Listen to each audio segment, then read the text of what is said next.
constituindo avanços inequívocos no contexto das vivências e valores universais. Mas mesmo estes não são imaculados. Muito longe disso.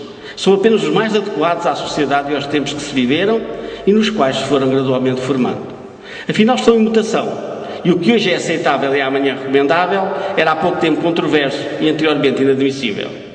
Aliás, na verdade, nem será honesto comparar hoje valorativamente a nossa cultura com outros modelos culturais de uma qualquer zona do planeta. E agora, se houvesse tempo, entrávamos aqui com a história do Saramago. Não só porque os critérios de avaliação são afinal os nossos, mas ainda porque a difusão da cultura ocidental por todo o mundo estilhaçou os modelos organizacionais ancestrais aí existentes e obrigou-os a adotar, mesmo que enviesadamente, a cultura ocidental ou a viver transitoriamente entre dois mundos, entenda-se em situações sociais e culturais marginais e não integradas. Pensemos apenas em algumas problemáticas cuja perpetuação está ligada ainda intensamente à influência cristã e à noção de que a vida vem de Deus e, portanto, é crime contra o mesmo abdicar voluntariamente dela. É um exemplo. À noção de que, afinal, nem o sofrimento justifica tal opção, já que o mesmo é a condição necessária a uma boa bem-aventurança eterna. Questões como a eugenia ou suicídio, por exemplo, inserem-se neste contexto, entre a sacralidade da vida e o direito pessoal a decidir sobre a mesma. A sempre cadente questão do divórcio, dividida entre a sacralidade matrimonial e o direito individual a estabelecer relações mais ou menos duradouras. Ou até o uso do preservativo.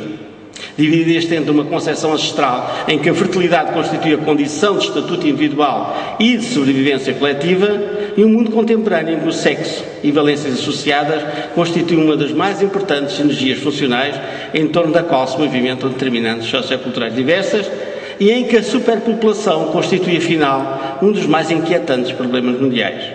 Pressupostos religiosos tornados legais, que chocam com os princípios humanistas que a sociedade vem assumindo desde há 2 ou 3 séculos e que têm feito transitar gradualmente a origem da moral do homem para Deus. Não, ou de Deus para o homem.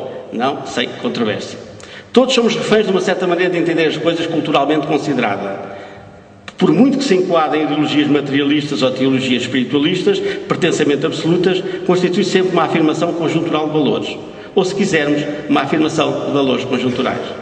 Todos nós tendemos a assumir a nossa matriz cultural, ou pelo menos aquela em que a cada momento consideramos como nossa, não como uma matriz, mas como a matriz. Por isso rejeitamos muitas vezes as outras, porque são diferentes. Logo não partilham do paradigma modular que envolve a nossa. Daí decorrem as tais atitudes xenófobas, daí de outras coisas, próprias daquele que tem que assumir-se, mesmo que implicitamente, como modelo de perfeição. Modelo que facilmente associa traços biológicos tidos como ideais, apresentando-se a ele e à cultura, por oposição aos outros, como consubstanciadores finais do modelo evolutivo. Xenofobia que podemos denominar de racismo cultural, com um bocado de boa vontade, quando as estigmatizações culturais passam a assentar nos tais traços biológicos, assentes inclusivamente nos pressupostos estéticos meramente culturais. Da nossa cultura, entenda-se. Na verdade, à medida que uma dada cultura as discriminações se tornam comuns, conduz inevitavelmente à manutenção e amplificação das diferenças sociais, culturais ou económicas, estimulando e reforçando assim ainda mais as mesmas. A outra cultura, ou sociedade, é inferior por criação de inferiores. E estes são inferiores porque partilham afinal de uma cultura inferior. Hoje a coexistência, lado a lado de culturas, em sociedades cada vez mais pluriculturais, é ditada por imperativos de diferenciação económica entre países, um fosso económico cada vez maior, e de facilidades de comunicação e deslocação planetária. A especial mobilidade populacional dos nossos tempos, geradora de coexistências multiculturais cada vez mais intensas, constitui, na verdade, um campo propício para o desenvolver das ideias xenófobas, assentes na noção, mesmo que diáfana, da superioridade cultural. Até porque o estrangeiro, possuidor ou não de especificidades físicas que o diferenciam, surge naturalmente como bode expiatório apropriado.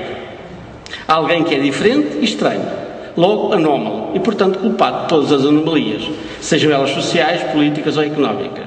Bodes expiatórios, decorrentes de imposta culpabilização face a situações vigentes de tensão e frustração ou até de instabilidade social ou económica. A história recente do povo judeu, numa Europa supostamente humanista, é bem paradigma lamentável de tal pressuposto. E esta é uma problemática complexa, de complexas causas, complexas motivações e, naturalmente, complexas, abrangentes e delicadas soluções.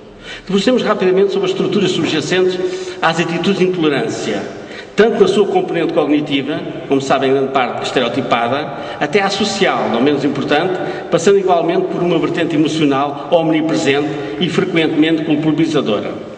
Por exemplo, a estereotipação tende a ver e a conceber os grupos humanos como só de um indivíduo se tratasse, sem reconhecer nelas naturais diferenças, ou mais rigorosamente as infinitas diferenças das personalidades que o constituem. É o preto, o kosovar, o cigano, o ucraniano.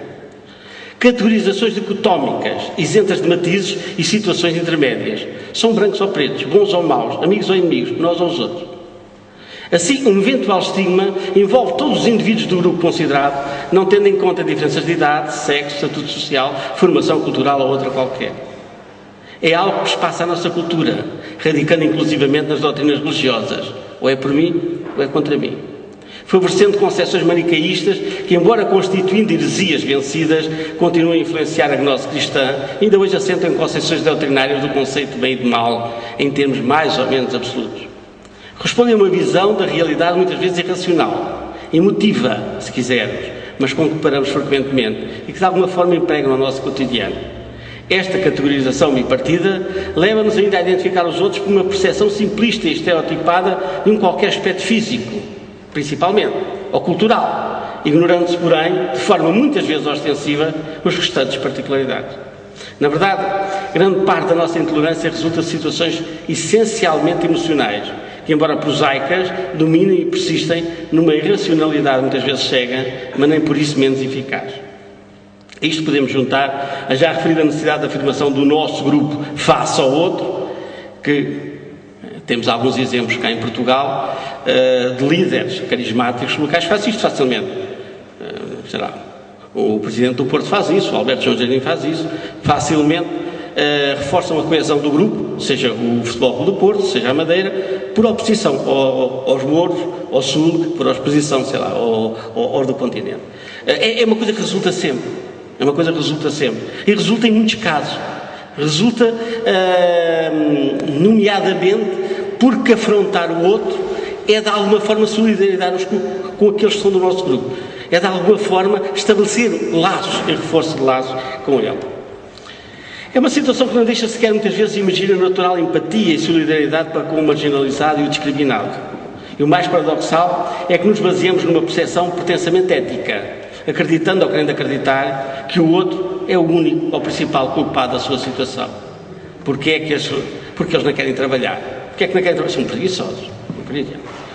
Deus ou a natureza, determinismos ou fatalidades conjunturais, razões aleatórias ou pressupostos primérios, são vistos como causas explícitas e implícitas que sustentam inferioridades técnicas ou económicas, políticas ou sociais, justificadas assim e supostamente fundamentadas pela ausência de capacidades ou conhecimentos considerados próprios de gente civilizada.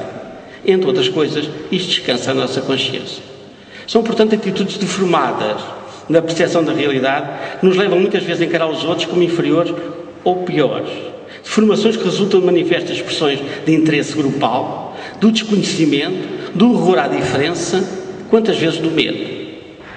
É preciso, portanto, mudar substancialmente a nossa atitude face à problemática multicultural. Não encarar como expressão pitoresca de singularidades étnicas, não haver como variante do modelo padrão existente entre nós. Não tratar os seus portadores como uma espécie de atrações circenses, nem expressar por eles um paternalismo quantas vezes humilhante. São apenas sugestões a esmo, das coisas que mais facilmente surgem estas coisas. Não? Mesmo que bem intencionado, é preciso que se esteja sensibilizado para a naturalidade da diferença, que o etnocentrismo tantas vezes subverte, implícita ou explicitamente. Que se veja na diferença não um obstáculo, mas um estímulo, não uma contradição, mas um enriquecimento dos valores patrimoniais em presença. Vivendo a tolerância como valor, nunca como obrigação, mesmo que revestida do prestígio humanista contemporâneo. E já agora, que se perceba que o significado que damos à realidade não é a própria realidade, mas apenas uma construção nossa, apesar de tudo, hoje conjunturalmente dominante, obviamente legítima. Que as diferenças entre as culturas que os diferentes grupos humanos veiculam são profundamente influenciadas pelo contexto social e pela história, como se foram formados, na época em que se foram formados, no contexto em que se foram formados. Por visões sincrónicas ou diacrónicas que nós temos das coisas, por opções de progresso e por diferenças de oportunidade. Muito obrigado.